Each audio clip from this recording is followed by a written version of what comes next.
श्रीराम जय जय राम.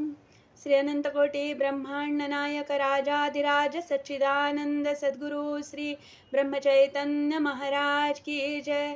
जय जय रघुवीर समर्थ. श्रीराम. श्री ब्रह्मचैतन्य गोंदवलेकर महाराज प्रवचन 4 जून. परमार्थात अभिमान आड येतो. शास्त्रात 2 गोष्टी सांगितल्या आहेत. इहलोक आणि परलोक कसे साधावेत हे दोन्ही स्पष्ट केले आहे.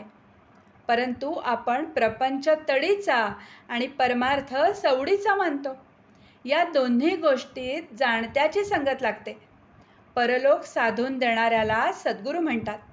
जो मनुष्य आपल्याला कळत नाही हे कबूल करतो त्यालाच सद्गुरूकडे जाण्याचा रस्ता मोकळा होतो. आपण भगवंताला शरण जात नाही कारण आपला अभिमानच या शरण जाण्याच्या आड येतो. गंमत अशी की व्यवहारात सुद्धा आम्ही अभिमान सोडून ज्याला जे समजते त्याच्याकडे जातो. इहलोक अनुभवाचा आणि परलोक अनुमानाचा अशी आपली कल्पना असते. पण इहलोकाचा अनुभव दुःखाचा येतो तरी तो आम्ही सोडत नाही. मग परमार्थाचा अनुभव नाही म्हणून मी तो करत नाही हे म्हणणे लबाडीचे आहे. प्रपंचात आम्ही काही पाप करीत नाही मग परमार्थ तरी दुसरा कोणता राहिला असे काही जण विचारतात. प्रपंच सचोटीचा असला तरी त्यात अभिमान असेल तर नाही तो परमार्थ होणार. राम करता म्हटल्याशिवाय म्हणजेच अभिमान सोडल्याशिवाय परमार्थ नाही साधणार. मी देही म्हणू लागलो यात अभिमान आला. देहबुद्धीला कारण म्हणजे वासना. वासना हे सर्वांचे मूळ आहे. माझा जन्मच जर वासनेत आहे तर ती बाजूला काढल्यावर आम्ही जिवंत कसे राहू असे वाटते. जो या वासनेचा खून करतो तोच परमार्थाला लायक होतो.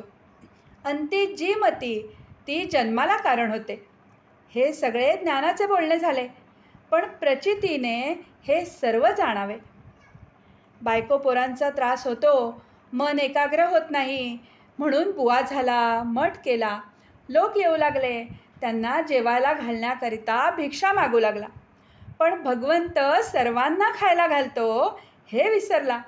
छप्पर गळू लागले, ते नीट करण्याचीच काळजी करू लागला. मग घरादाराने काय केले? असा बुवा होण्यापेक्षा प्रपंचातच राहिलेले काय वाईट. थोडक्यात म्हणजे परमार्थ समजून जो त्याचे आचरण करील त्याला तो लवकर साधेल. त्या माणसाला प्रपंच सोडून जायचे कारणच उरणार नाही. जगातले आपले समाधान अगर असमाधान ज्या वृत्तीने आपण जगाकडे पाहतो त्यावर अवलंबून आहे. परमार्थात महत्त्व बाहेरचे ऐश्वर्य किती आहे याला नसून वृत्ती स्थिर होण्याला आहे. आणि भगवंताचे सतत अनुसंधान हाच वृत्ती स्थिर होण्याचा एकमेव उपाय आहे. आजचे बोधवचन. परमार्थाला कोणतीही परिस्थिती चालते, आपली वृत्ती मात्र स्थिर असली पाहिजे. जानकी जीवन स्मरण. जय जय राम.